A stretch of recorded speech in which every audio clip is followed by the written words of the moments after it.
to load those videos. Hey, but I do want to start having conversations as we're bringing the show in. IUE! BGE! Hold on, let me get there. Hold on, I'm slow, y'all. I built it up and then broke it down. Here we go.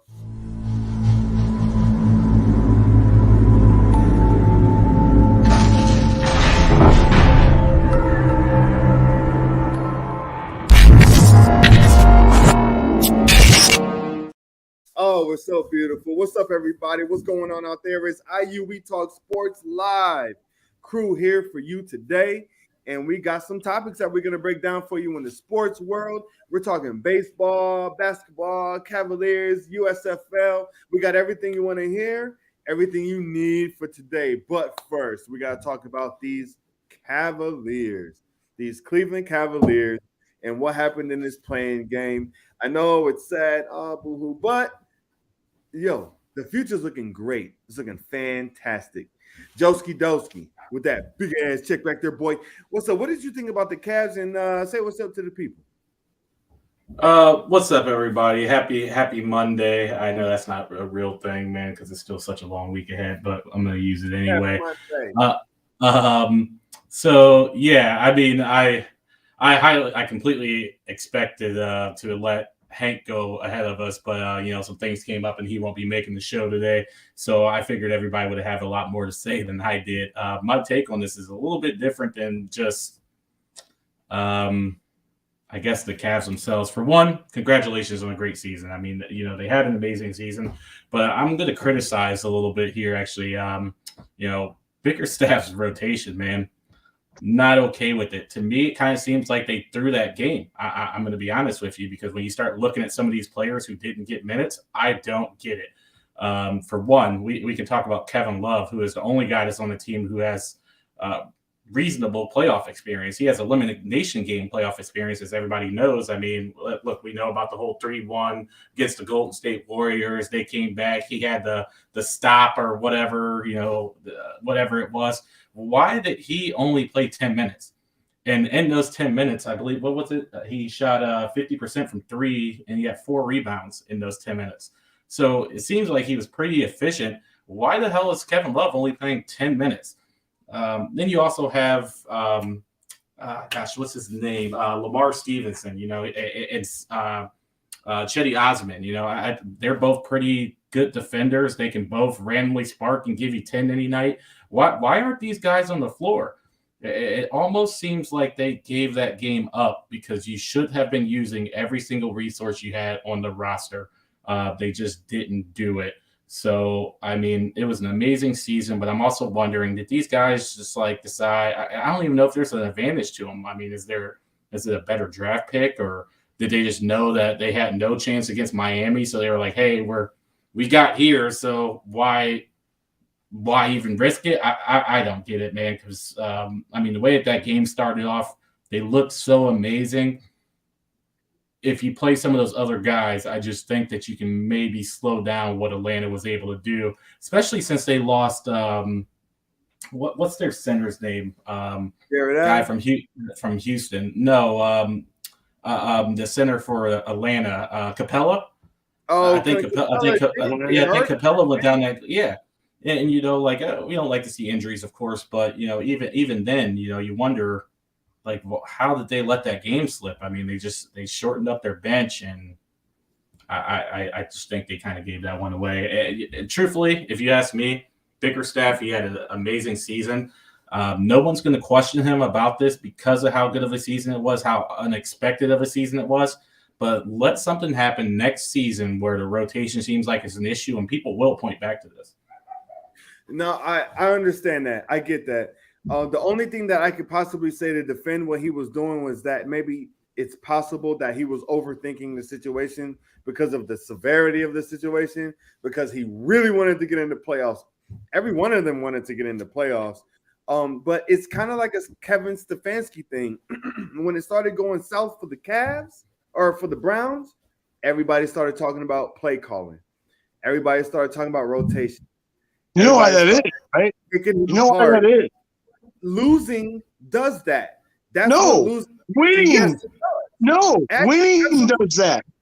Kevin Stefanski took us to within 2 plays of the AFC Championship. So, and that was the second year. So, yeah, that's what it is. Now, all of a sudden, you've got this team overachieving. So the little good things that you did all year, now all of a sudden that you've had a little bit of success, now you're being scrutinized in every other way. J.B. Bickerstaff did more with this team than anybody thought he could. There's no way that anyone that prognosticated, said anything about the NBA this year that said the Cavs would be in contention to even have a chance to host a first-round playoff series. And they were. JB did an amazing job. Then everything fell apart. Everything fell apart. Two. So now he's getting picked apart a little bit. Of course, because we slowed down. It's the same thing with Stefanski. Stefanski came in, same thing with JB for the start of this year. Everything was going great. Everything was going awesome, right? But when it slowed down, everything started getting nitpicked. Yes, and that's what it is. That's how it is. This is the culture we live in. This is how it goes. You're supposed, like, as a people, as fans, we're supposed to notice these things when we're winning as well, not just when we're losing. But this is when it comes out, is when we're losing. But here's the bottom line. With both teams, we're going to be much better off in the future, and we know that for sure, right? Yes, but you know what? If Bernie Bickerstaff would have had this team not even in a position to make it in the play-in, they were a game and a half out of first place at All-Star break. I mean, even without that, if they would have won more games than last year, then everyone would be praising Bernie Bickerstaff like they did already. But you know what? They got a little success. They played really, really well. Injuries is what happened pretty much for these guys. But you know what? I think they were a little bit too young. And at the same time, they were a little bit too old. Because our dude, the best player on the Cavs this year, he was too young to put the team on his back. He just was. Well, listen, no, this is all playing into effect. This was supposed to happen. This is how the universe works. We found our number one scoring option because of the injuries that happened this year. Sexton's still your number one. Well, look, I don't know. I don't think so. No. Sexton can get moved. The piece that we need, but Garland doesn't go off how he did because the team needed Garland's going to be a team leader. Sexton's never going to be. You know, Garland's going to be a team leader eventually. He was too young to put this team on his shoulders this year, but Garland's going to be a team leader. Sexton's always going to be a scorer. You know what? Over the second half of the season, when all these injuries happened, and even in the last game, we had nobody to score. But guess who can score? Colin Sexton can score. Yes, isn't he also a liability on defense though? No, they say about Kyrie Irving too. Okay. His wing defense is okay. I watched who was it last night? Chris Paul. Now we'll get to this a little bit later, but I'm just saying the culture of the NBA and how the rotations are going, which is I think is insane as much as anybody. I saw Chris Paul guarding a center last night in the paint, and they didn't give the center the ball. He was crying for the ball. That's why they had him there. I was like, oh my God. Because that's not what they do. And the man, that's how the defensive rotation worked out. It ended up Chris Paul on the center. They didn't give him the ball. Kyrie, same thing. He was the one guarding, what's his name? Jason Tatum last night. Like, why? In the paint. He should not be guarding. No, that particular play, which we'll get to that later. But if you rewatch that, Kevin Durant got caught looking. Is what happened. Tatum definitely snuck him on that one. As soon as he turned around to look, see where that ball. No, they all jumped the jumper. They all jumped the jump shot. Every one of them jumped that jump shot. The defensive rotation on that last play was awful. Terrible. Oh, awful. I know what you're talking about. I feel you. Yep. I really do. Hold on. We got somebody. Hold on. Let's see what DB's saying. David Brooks, what are you talking about? Jared Allen was the best part. Allen. And the greatest. He should have played with a broken finger. All he had was a broken finger. Woo. Look, I just know, like, honestly, like, I'm just gonna be honest with you guys, and I don't even have to look this up. Barring an injury, Kevin Love has never played 10 minutes or less in his career. Not as a Cavalier, not as a Timberwolf, not as a Bruin. He went to UCLA. Yeah, not as a What Bruin. does he do now, though? What does he do now? I mean, he was actually he was one of the hottest players at the end of the season for them, actually. Yeah, but all he is a spot-up shooter. So he should have been playing at more than 10 minutes in that game, period. Who's going to give him the ball? He's a spot-up shooter that plays no defense. So who's going to give him the ball? Do you not put one of your best players Garland shooting the ball. I just don't understand. You don't put your best players on the floor? Is that what we're doing He's now? not a best player on that team. That's why he's the sixth man. He's the sixth man. So the sixth man isn't one of the best players? He's actually, as a matter of fact, and he only gets 10 minutes a game? The sixth man, like, that means that he should be getting more than whoever these other guys are that are getting more minutes than him. He's literally one of the 3 players up for 6th man of the year, is he not? If all your 6th man is a spot up jumper, then that means you need someone to get him the ball, and that's pretty much what Kevin Love is nowadays in the NBA. So I don't see him dunking on people. I don't see him doing any of that stuff. So who's going to get him the ball? Darius Garland, who they're basically asking to carry on his shoulder. Yeah, I agree that he didn't become might be the fact that Kevin Love should play more minutes by playing 10 minutes. Kevin Love is not the answer to the Cavs. The bottom line is Kevin Love should have played more minutes. That's a fact for sure. And I think they're giving up 100 more points. They're going to be great. We're going to go out and make a move this offseason. You don't think we are? That's why we went and got Karis LeVert. We've been trying to find the second option to score. It just didn't come in time. It didn't happen how we wanted. But look, what were we projected at the beginning of the year, Jeff? How many wins? 28? 29? Yeah, like 25, because they won 22 last year. They doubled it up this year. No. It was a great season. Damn good. And we did great. That's why it's so hard to listen to these people like Down Talk and Bickerstaff now, because we got some success. We had success. We were playing really good, and we might have the Rookie of the Year. We might have the 6th Man of the Year. You know what I mean? We might have all these. So I'm sorry. I got to stop you because you can't bring that up as an accomplishment when you're saying the guy should have only had the 10 minutes. Kevin Love, I'll tell you this right now. I don't understand. So that's an accomplishment, but it's okay that he only played 10 minutes. The only reason Kevin Love is in the conversation, look, I'm offering a legitimate bet here. The only reason Kevin Love is in that conversation is because he used to be a beast. He used to be a beast. No, that's not what he led the league in double-double. That's not how the NBA judges that. I'm sorry. Got $500. That's $500. We have so $500. So now top threes now are what you used to be. $500 right now says the Kevin Love. LeBron James is MVP then. $500. $500. You guys see that boozy ass $500. No, I'm putting it out there right now. You just keep saying $500. No one understands why you're saying Kevin Love will not win the 6th Man of the Year. You taking it? Oh, no. I got $500. He's a candidate. That's all you need to know. There's how many players in the NBA? There are 3 candidates, and he is one of the 3. Look that up. He's one of the 3 candidates. It doesn't matter. It's not because of what he used to be. If that's the case, then LeBron James should be a top 3 candidate for MVP. No, you know what it is? Because if you look at all the numbers, used to be the great. If you look at all the numbers, all the guys. You're trying to no one because it's past, man. I just don't. Look at all the numbers. We have to move on to the Guardians. One more. Look at Kevin Love's numbers. What? About what? It's for what he did. Go ahead and make your. He didn't do shit this year, actually.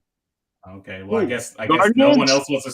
I guess there's no other players who were more deserving to be in the finalists for a 6th man of the year. That's I'm telling you, that's very odd to me. I will bet you a lot of money he does not get it. Look, but we're not talking about getting it. He's a top 3 candidate. They chose 3. Yeah. He's one of them. Hey guys, it's on wax. It's on wax. You got to record it. So we'll definitely come back to this. Yeah, because that's a big one there. Kevin loves a chump.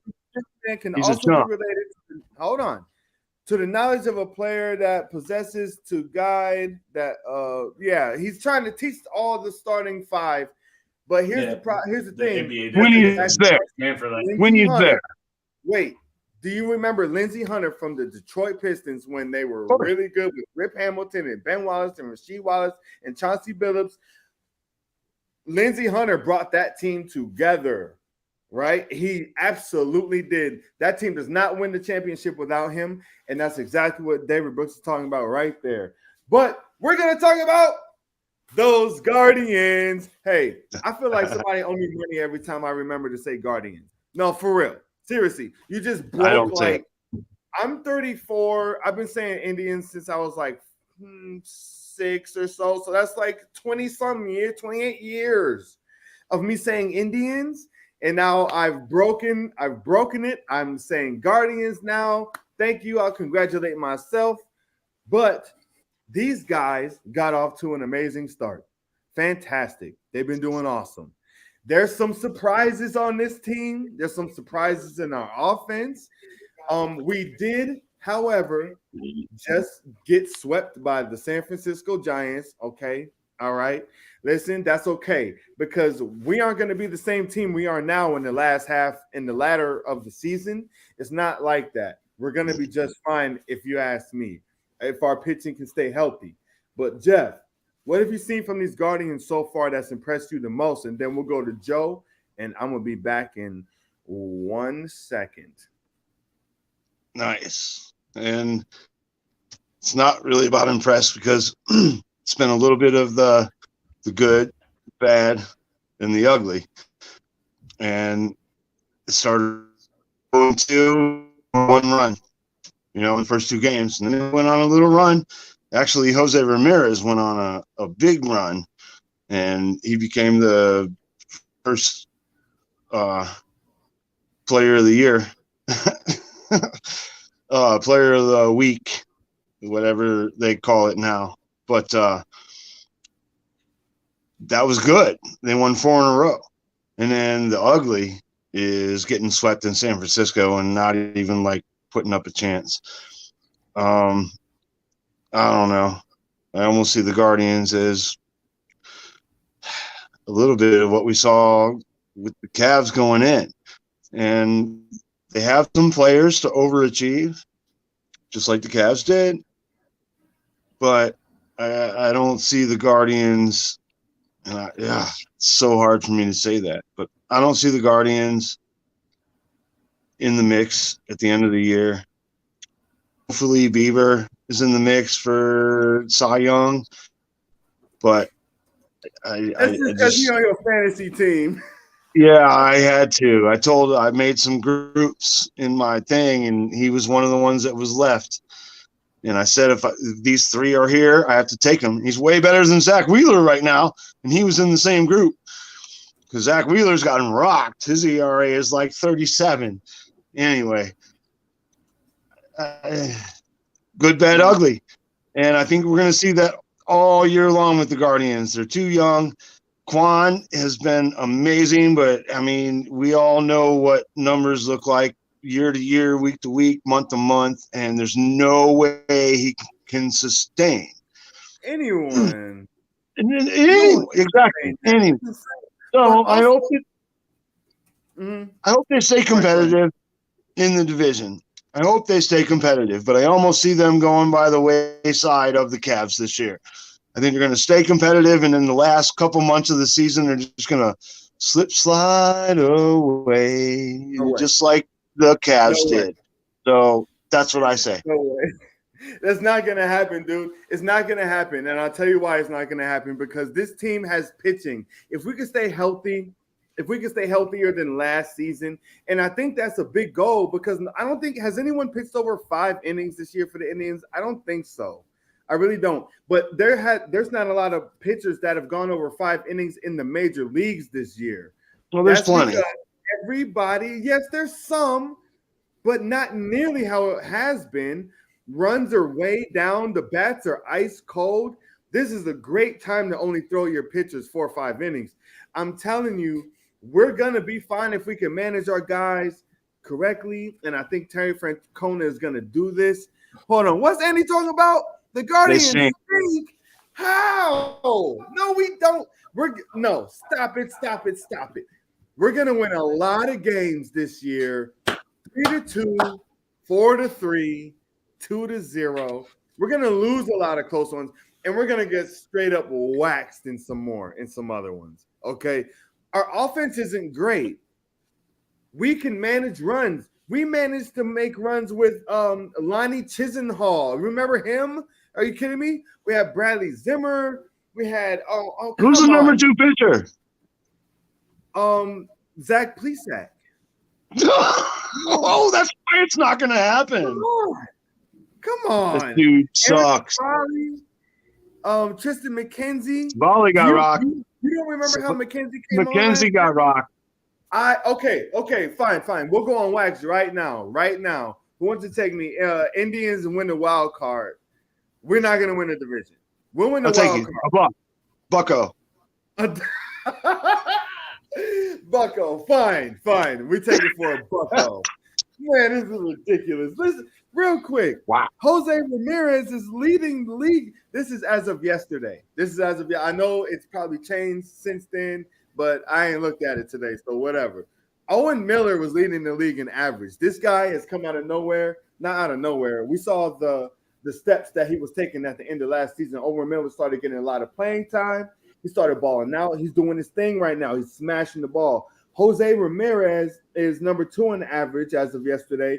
OPS, the Indians have 3 guys in the top 11.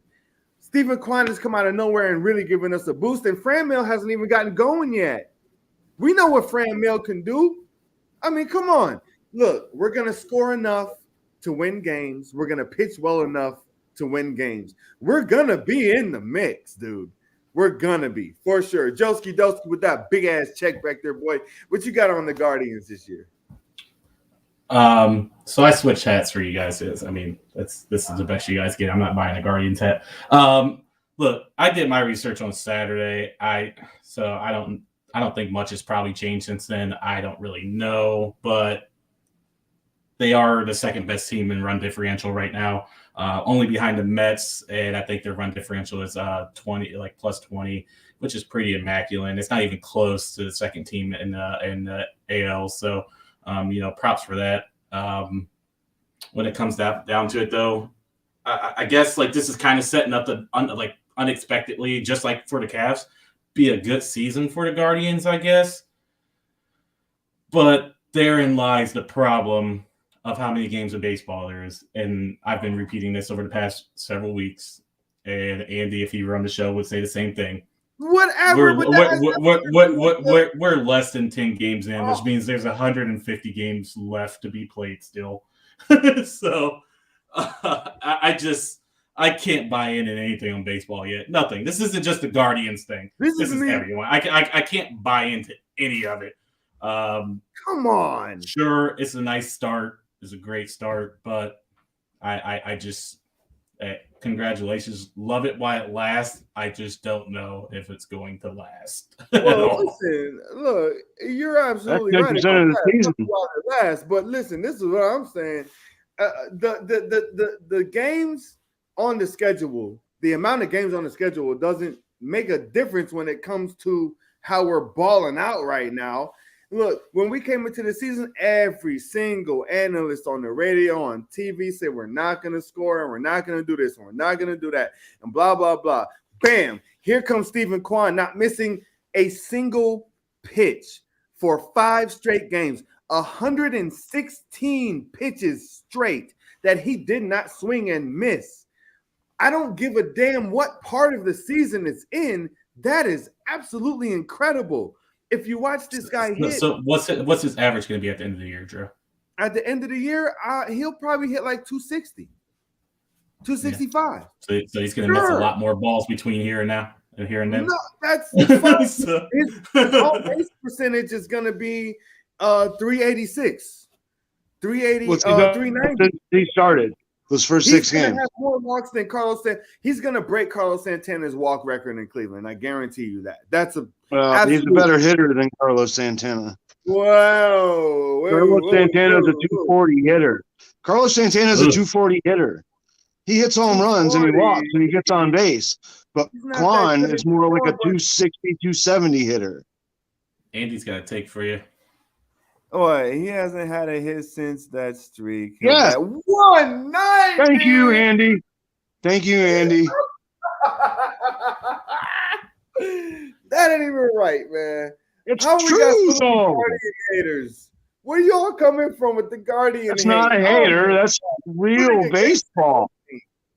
This kid came out of nowhere. He cannot sustain that type of production. There's no way. Of course not. Of course not. Nobody expects him to. But if you watch his approach, sounds like you do. His approach at the plate is real. It's not fake. He is not afraid to take a strike. He is not afraid to swing at pitches very inside because his hands are really fast. This guy knows what he's doing at the plate, dude. He knows what he's doing. I'm just saying, okay, you want to transition? Hold on, let me find my button. Hold on. We going. I know, right? I should have been ready, but I'm not. I was too busy yelling at Andy for being a Guardians hater. What is happening here? It's true. If the Guardians drafted Andy Myers, he would be a huge supporter. Some boo. Some old boo. All right, so we're talking about what's in the news. Here it is. Hey, what's in the news? Oh, I didn't do it.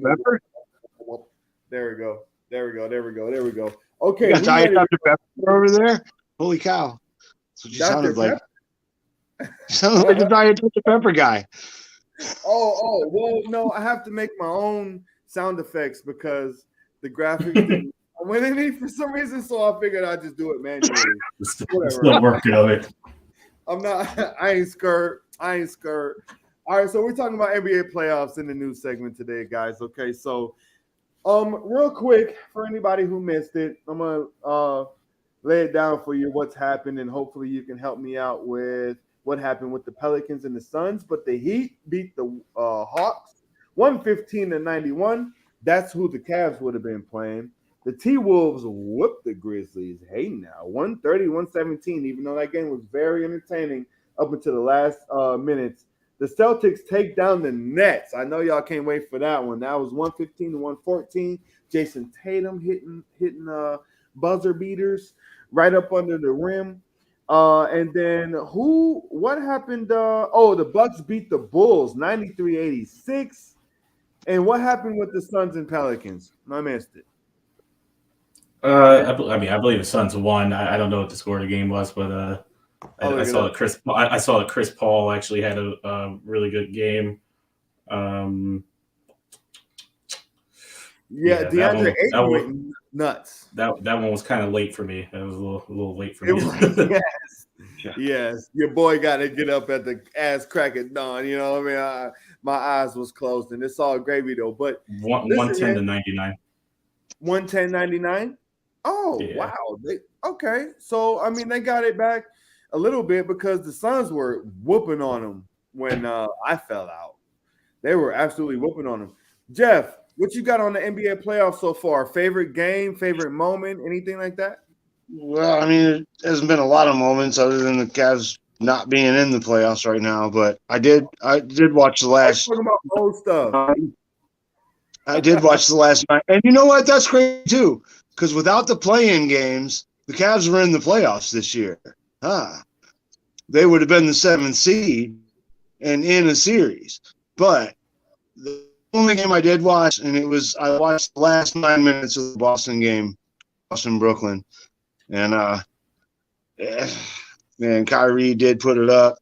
He's just such a D that I think that doesn't matter. I think he's got bad karma because that dude did everything he could to keep that team in there, and Tatum, I don't know, it wasn't an immaculate shot, but yeah, it was on the money and the timing was right and all that kind of stuff. And I don't think the Bulls can beat the Bucks, so I'm pretty much checked out of the NBA playoffs right now.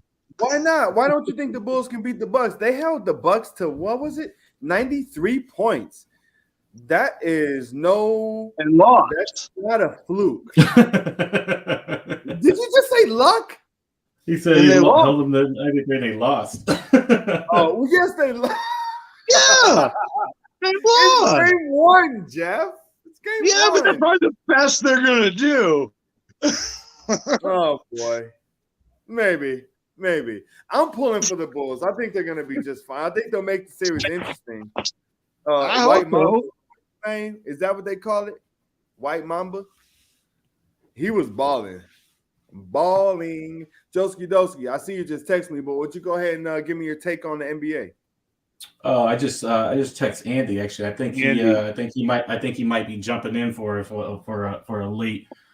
little late appearance here. So we hyped him up. We hyped him up a little bit because we over here talking shit because he a Guardian hater all of a sudden. This is ridiculous. I finally convinced my body to force the word Guardian out of my mouth, and this dude just talks smack about him all day. If they were still the Indians, Andy wouldn't be talking that crazy.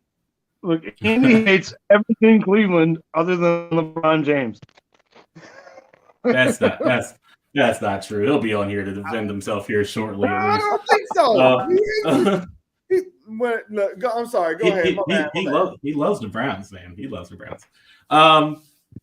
I don't know. All right. So first and foremost, I'm just going to be honest with you guys. This is undoubtedly, and I'm talking about the Celtics series, of course. This is undoubtedly going to be the best series in the first round, and that's without question whatsoever. This series is more than just an NBA series. This is very personal. We understand the significance of Kyrie Irving every single time that he's in the Garden. Honestly, obviously he had his little whatever you want to call it with fans, where he's over here flicking them off or whatever. And look, hey, he's going to get that for the rest of his career when he plays here.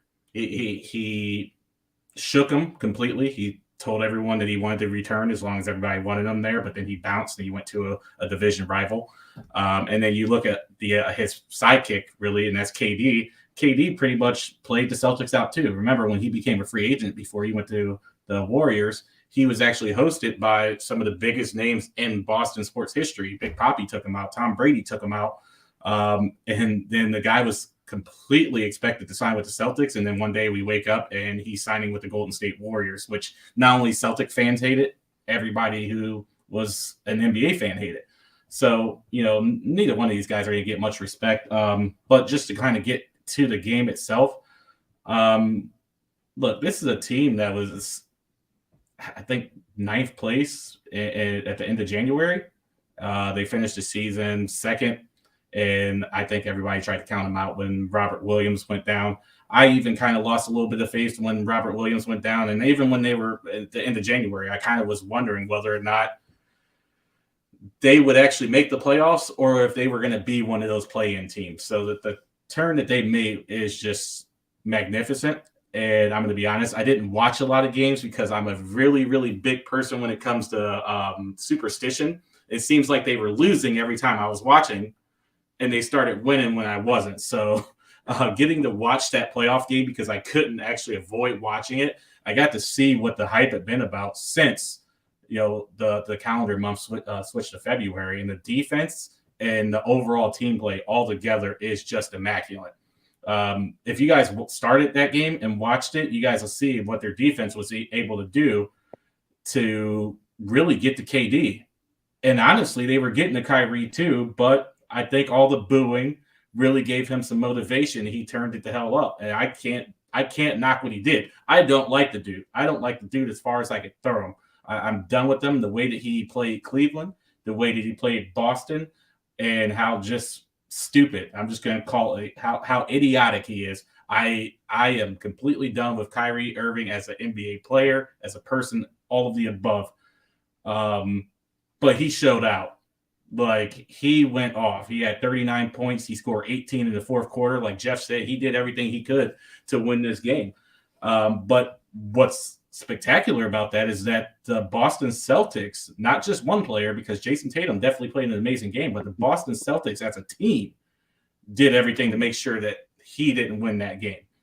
Jason Tatum didn't even take a shot after the 5 minute mark of the fourth quarter until that final bucket. So that means all the pace that they were keeping were the likes of Al Horford, Marcus Smart, Jaylen Brown, Devin White.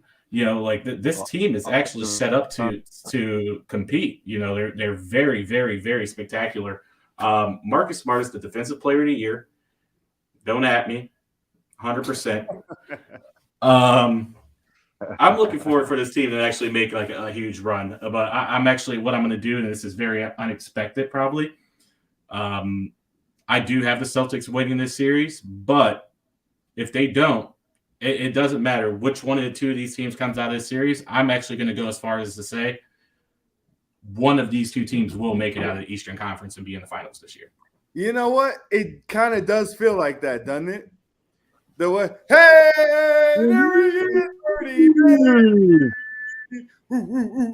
Hold on, real quick, Andy. We'll get you in here for this topic in just 1 second, no doubt about it. But I just want to say you're right about the Celtics defense clamping down. They did what they needed to do, but man, this series, Joe, this series is going to be something. This is really going to be something. I'll be damned. KD was 9 of 24. Say what? KD was 9 of 24. They really gave him problems, man. Like they truly did. It won't. But they won't. But if they can do that to him one game and maybe limit, and once again, you look at the point totals. I mean, he still contributed it. But if they can do that to him one game, do that to Kyrie one other game, I think that's all they need to really win this series. Right, exactly. You know, and they possess the personnel to do so. And that's what's really impressive about the Celtics. They're well put together team. It's just so very, very unfortunate that they're going to have to work so hard just to get out of the first round. Both these teams actually. What's that? What was that? Jeff? I don't bet on my team, Jeff. You know that. I just cut you off there. I don't bet on my team. So, another thing is that they both have something, a little something extra that's probably going to come later in this series. There are rumors already that both Robert Williams and what's the kid's name that can't shoot? He played for the Cavs. Simmons. Ben Simmons. Ben Simmons. So the Nets will probably end up having Ben Simmons late in this series, and the Celtics will probably end up having Robert Williams late in this series. So both of these teams honestly have a little bit of room to get stronger too. Like I said, this is going to be a hell of a series, man. Like that game and that final play. I said we would talk about it later. Like I promise, go and rewatch it. I don't know what KD was doing. Whoever the two players that ran out to Marcus Smart for one.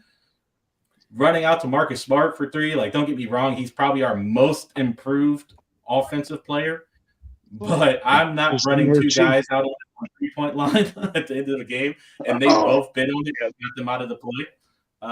We really got to use the mute button, but they both ended up out on the play, and he made a phenomenal pass. You know, I believe that Jason Tatum just said that when he looked up, they just made that eye contact. It just so happened that he was running right there. But if you look at KD, he's the reason why that play was able to happen, because he looked out there too, and he's just standing there all lanky and still and had no idea that Jason Tatum was running to the hoop, and Kyrie Irving just didn't have anything to do. He tried to reach around and make a play on that, but I mean, there was nothing he could do.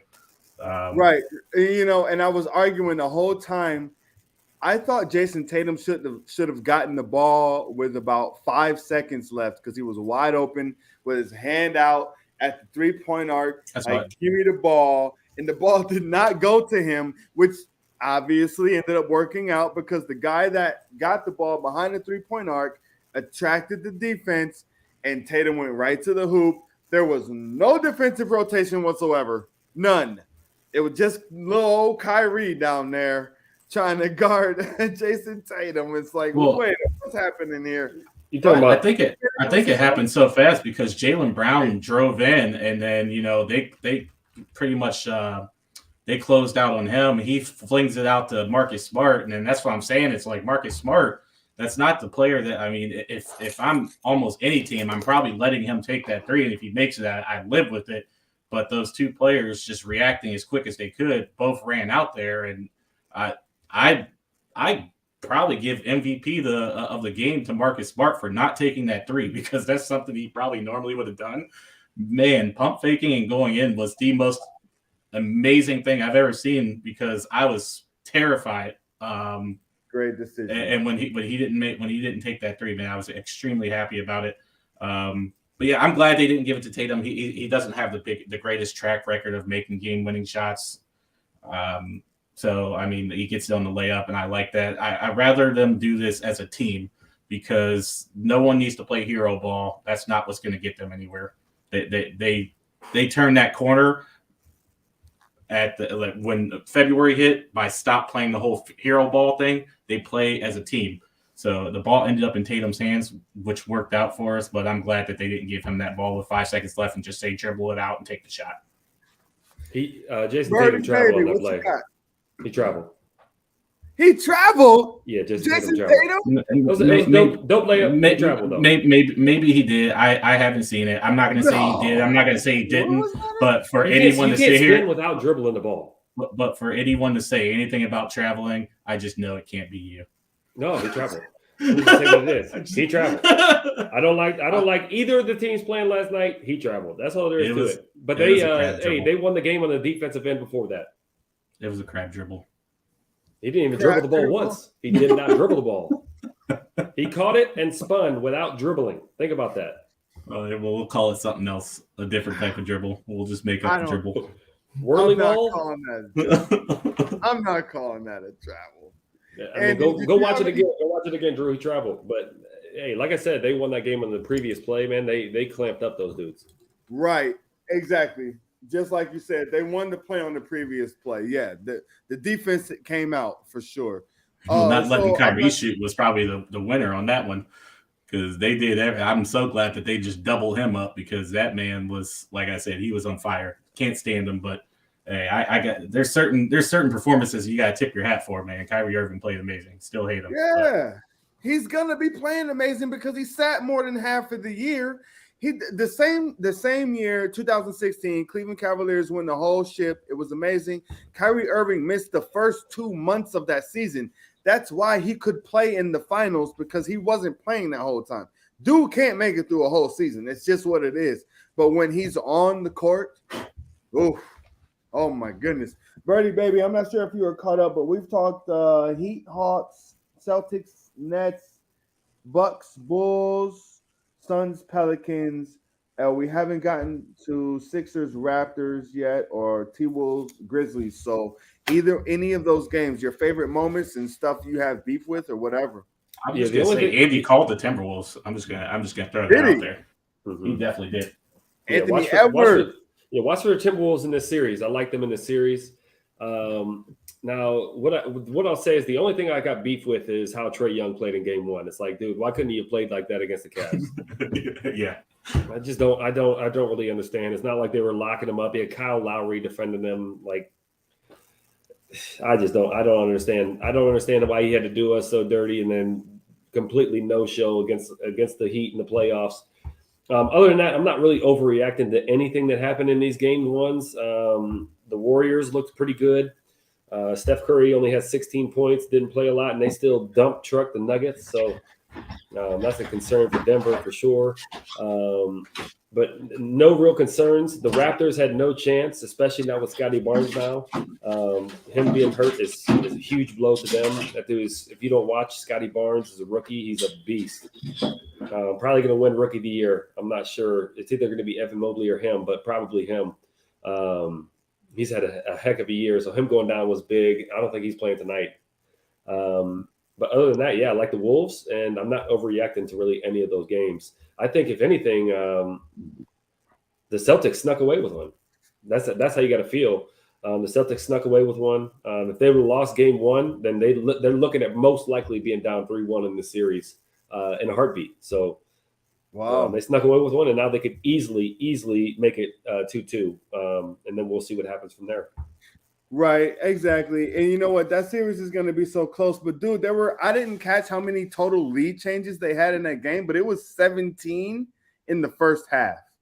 17 lead changes. Whew. I mean, Kyrie and KD have to play like this. Well, KD didn't have a great game. They're going to get swept all season. They're not going to get. No one's. Yeah, they are. They're getting swept. Have faith. That's bold right there. I'll throw 5 on that one. I'll throw a honey on that one for sure. So Andy, let me get this straight real quick. You're taking the T-Wolves over the Grizz in the first round here, right? Is that what I heard? I am. I'm taking them in 6. Okay. I have to, dude.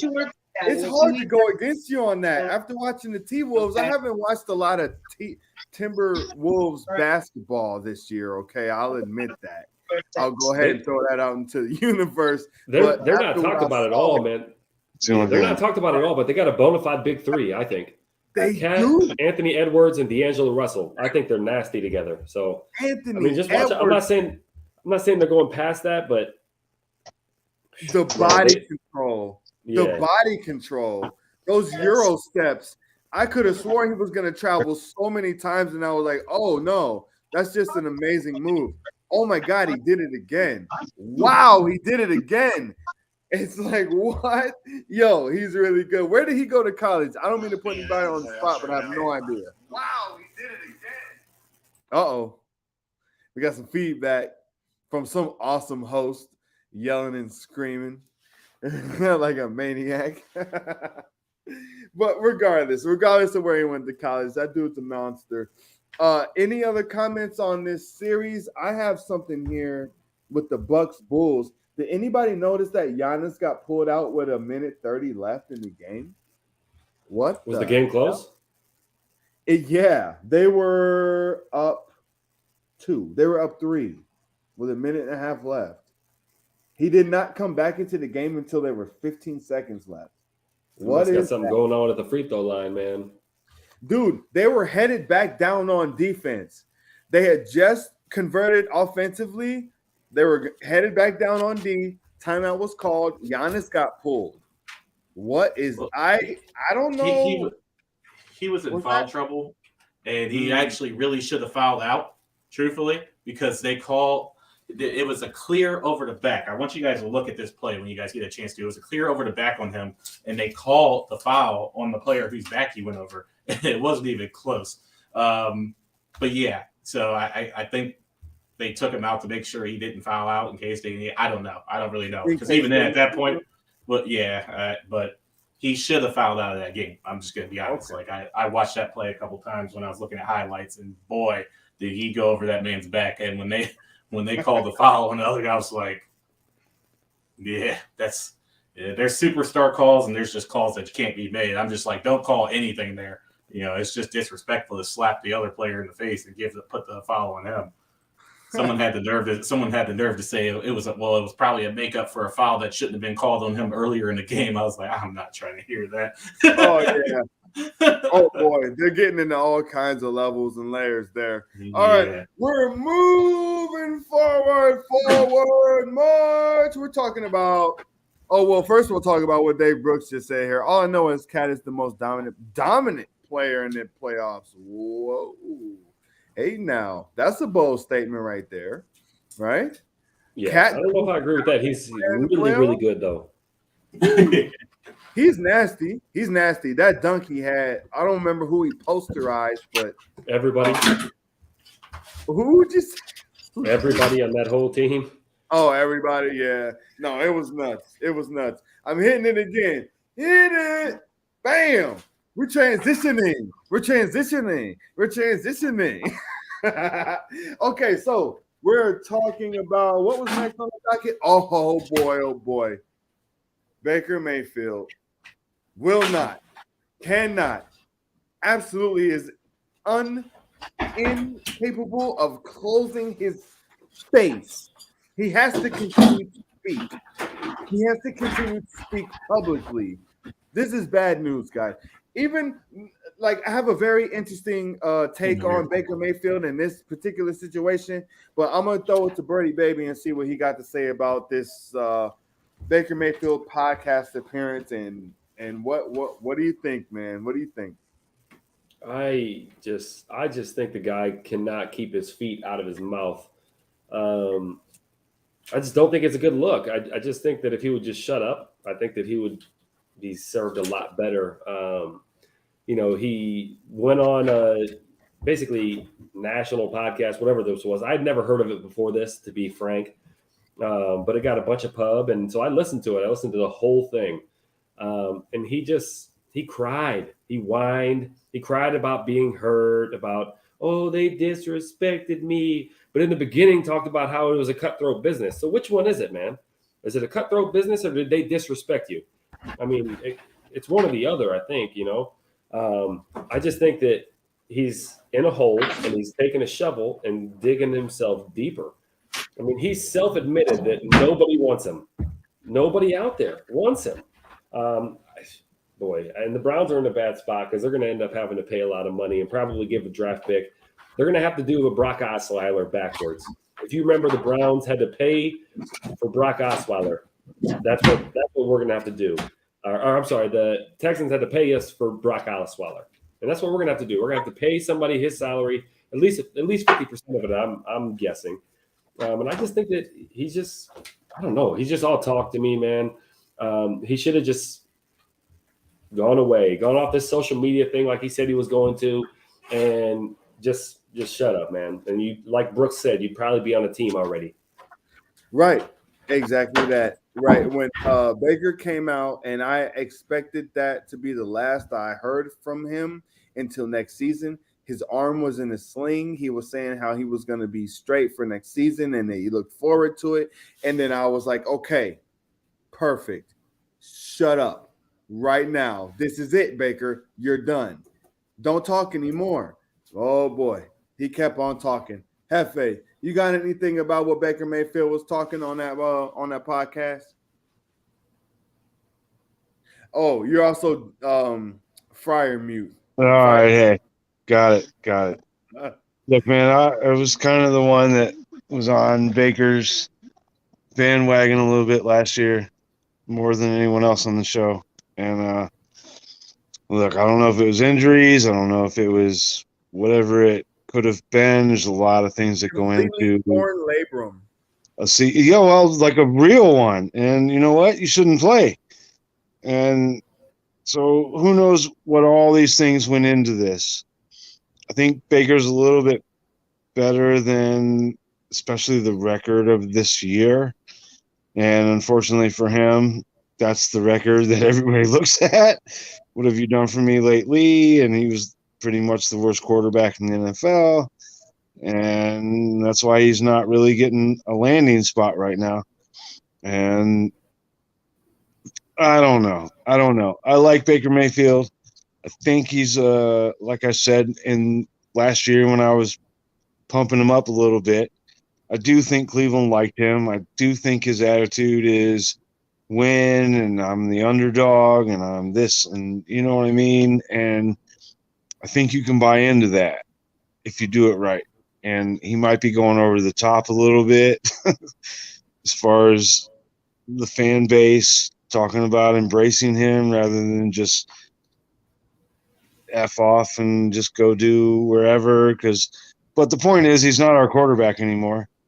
And the last thing I heard today on Sports Talk Radio was he's not our quarterback anymore, so who cares what he says? And I think it's a little bit more than that because I think Baker's a pretty good dude. And I hope he lands somewhere, and who knows? He could be a starter again, or he could be a backup quarterback that makes $80 million over the next 10 years. And good for him. Whoops, I was Pat Fryer mute. Yeah, We'll see. We'll see what happens. Baker's gonna get paid. There's no doubt about that. He'll still get the money that he's owed from whichever team or whatever it is. But here's the problem. Here's the thing. I am not anti Baker. Just so everyone knows, I just don't think he's the quarterback that's gonna win us what we want to win, how successful we want to be. Baker's not that guy. Period. That's all there is to it. I've accepted it. I accepted it a long time ago. It took other people longer. Maturity is a factor when you're playing quarterback in the NFL. There's no doubt about that. But my dude is hurting his chances of getting signed anywhere because he's talking too much. Did anybody see what Robbie Anderson said when there were rumors that Baker was no with like 10 O's? You know, I mean, dude, it's. I'm not anti-Baker, and I want him to succeed because he was one of the reasons why he gave us so much hope where we didn't even have it in Cleveland. We didn't have much hope with the Browns for like ever or at any point in time that I was alive. He's responsible for that hope being sparked, you know, and that's amazing. But here's another thing. As a human being, how can you not be salty if you're Baker? How can you not be salty? You were told one thing, sir, you're going to remain in this position and this is yours and blah, blah, blah, and whatever. And then bam, something totally different. Okay, now he does have to be an adult through this process, but of course I'm going to be salty. Hell yeah, I'm going to be salty.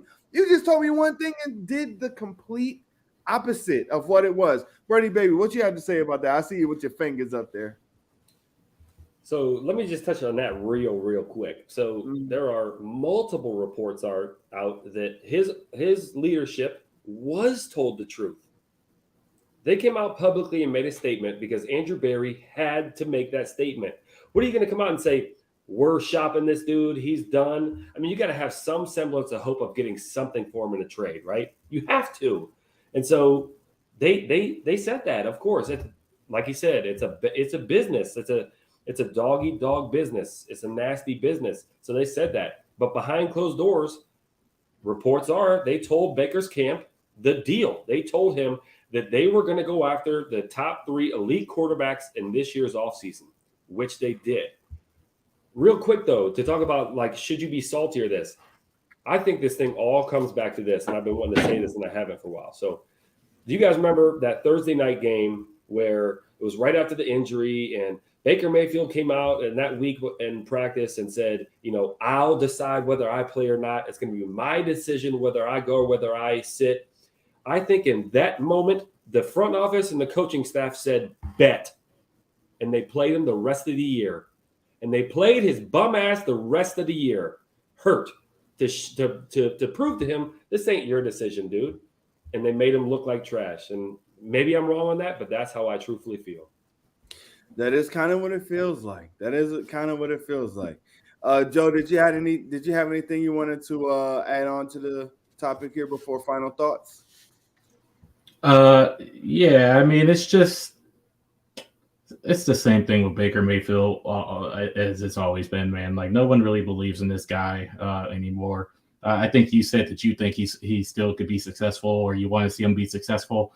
I don't think that I don't think it's possible. Maybe there's some room for him in the USFL or maybe the fan control football league right next to Johnny Manziel, you know, something like that, throwing touchdowns for Terrell Owens. I don't know. Maybe there's somewhere out there for him like that. But I mean, let's be honest here. I mean, this is a maturity thing, man. Like he's trying to make himself the victim, and he's not. He's just truly not. Like, let's be honest. Like, why would the Colts choose to go with and try to squeeze a couple more years out of Matt Ryan instead of trading for Baker Mayfield, who's 27 years old and still in his prime? You know, like all this stuff that he's trying to prove. Like, because I think his comment said something about like, I had a lot of fun and I didn't start in 2019 or whatever year it was. He was a rookie, and he's like or I think it was 2018, and it's like 2019 was a terrible season. 2020, we made the playoffs. We know what he was trying to do. He was trying to pump up his resume. Thing is if you go look at those numbers, you realize that the Browns' success was not necessarily really because of him. It just wasn't. Maybe that first year, the excitement and everything, he really got it going, but the success in 2020 just never, ever, ever was about him. He's not on the team right now because he's just not good enough to be a starter, and he wants to go somewhere and start. And $19 million isn't enough to be isn't low enough to be a backup somewhere. It's a lot of money. His maturity just isn't helping the fact. If he would have kept his mouth closed, he might have had a chance of a team making a mistake. But that's what it would have been, was a mistake, because he's just not that good. He's not. Yeah, that's the truth. That's the truth in the booth. We spit the truth in the booth. I lied to everybody earlier. It's not time for final thoughts. We're doing quick takes. I switched it around, Joe. You're right. My bad. I screwed that up. But we're doing quick takes on the USFL. All right. So real fast about the games that happened over the weekend in the USFL. This is the relaunch, okay, of a brand new football league. I guess brand new, whatever. I won $5 yesterday in a tournament, and I'm very pumped about it because I had a little bit of insight on some of these players. I'll give my take a little bit later, but first of all, show of hands, anybody watch USFL? Anything at all? Any games we're raising? Oh, come on! No, David Brooks, that is wrong. Get that comment out of here. Get it off my screen. Get it off. No way. This is clearly and obviously professional football. You can see that when you watch the games. This is not college ball. Listen, I sat through an entire game of I don't even remember what it's called, UFWL. That's women's football and not lingerie. Okay? They're wearing pads, they're running plays, all kinds of stuff. I watched an entire game and I saw one amazing catch that made me look twice. This USFL football, this is professional football. This is better than college ball. They move more crispy. They run good routes. There's some recognizable names. They've got some really cool wrinkles mixed into the league and everything like that. Now, I know you guys are begging and itching because I'm into it. You guys are begging and itching to talk shit about it. Go ahead. Who wants to go first? I don't even care. Who hates the USFL the most? Go for it. There you go, Joski Doski. What you got on the USFL? Look, I would have watched it, but I went and I looked at the rosters, and hey, I'm sorry, but what's the most exciting position in football? It's the quarterback position. The only quarterback I can identify, Paxton Lynch. Oh, Paxton Lynch. He's trash. He is dirt. He's boo-boo. He's garbage. I'm not watching that. Yeah, you can catch me watching fan-controlled football league. At least I'd rather go watch T.O. catch footballs at 43 or 43,000 and whatever it is. I'm sorry, man. Hey, if it picks up and some highlights happen or something, maybe catch me mid-season. There's 8 teams and there ain't nobody on those teams, man. I thought it was going to be more than it was. So, people are desperate for football. They might watch it, but I'm not desperate for football. It's the NBA playoffs. My team's in it, and after the NBA playoffs are done, guess what there is?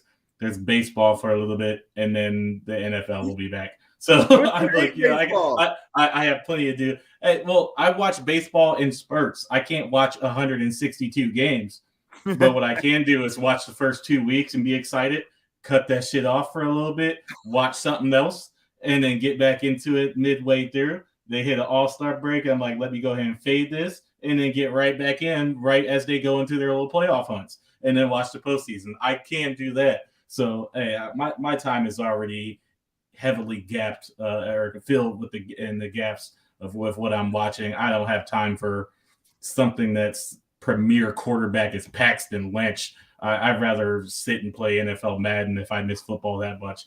Like I said, he's not the premier quarterback. Paxton Lynch is not the best quarterback in that league. It's Tamau. That dude, that guy. Yeah, we all know who he is. So absolutely, yeah. Sure. Andy, Birdie baby, what do you got on the USFL? Did you get any exposure to it over the weekend? Yeah, I watched for about a second, along with about the 1,400 other people in the nation, that watched it for a little bit. So I mean, it was cool. It looked like a really good high school game, is what it looked like to me. But I thought the most interesting thing to come out of the weekend was this, and it's a quote, and I'm going to read this direct quote for you. It goes, USFL player cut by Pittsburgh Maulers over wanting pizza instead of chicken salad in team hotel. They broadcasted this on it's almost like a, what's the HBO show? Hard Knocks. It's almost like a Hard Knocks for the USFL. And this dude ordered pizza instead of chicken salad and was cut from the team for being disrespectful to the team staff. That, I think, is the most interesting thing to come out of the first weekend of the USFL. Come on. Oh, this is ridiculous. Look it up. His name is Devion Smith, running back for the Pittsburgh Maulers. Well, no, that's real. Previous running back for the Pittsburgh Maulers. That's real. I bet it's real. Look, he was a diva before he ever should have been a diva. Look, he was probably born this way. That's not a USFL problem. That's a him problem. Hefe, tell me you liked something about the USFL. I didn't watch a drop this weekend, but I read about it. And the only reason is because I was all into the USFL when it first came about. 1982, it was announced. In 1983, they launched it as a spring and summer alternative to football, which is a great idea. Dixon was his name. And he's the one that built the Astrodome or the Superdome in New Orleans. And he came up with this awesome idea in 1965 on how to compete with the NFL. And he built it finally to 82, and they announced it. And they said, wow, there's a big audience of people that are ready to watch football in the spring and summer. And he came up with this plan. And it was about organizing big stadiums and organizing this. There was no pay salary in this league. And then when they did it, it was amazing. And none of you guys probably remember this, but I remember, man, they got 3 consecutive Heisman Trophy winners to sign in the USFL. Doug Flutie was second. Mike Rozier was third. Herschel Walker was first. And there was a couple teams that actually played by the Dixon rules, and they did well. They played at big stadiums, and they did all this. And then Donald Trump got involved. And Donald Trump was the owner of what? It wasn't the Generals. It was somebody else, but he wanted to compete with the NFL. And in 1985, they said, we're going to launch in the fall to compete with the NFL. And the goal was to get the NFL to commit to let's concede and let's join with this league. Let's merger. But the problem was Herschel Walker was making $3 million a year, and the safety was the farmhand at the owner's team horse ranch. And they were playing on these junior high fields with like 13 people in the stands. And everyone was like, holy cow, what's going on here? Why are we playing here? So they had like 7 NFL Hall of Famers play in the league. Reggie White played. Steve Young played. Joe Kelly. All these guys played in the USFL. And in 1985, they had finished the 3rd season. They're like, okay, we're going to the fall, and we're going to sue the NFL. And we talked about it a little bit before the show started. And the appellate court said, yeah, the NFL might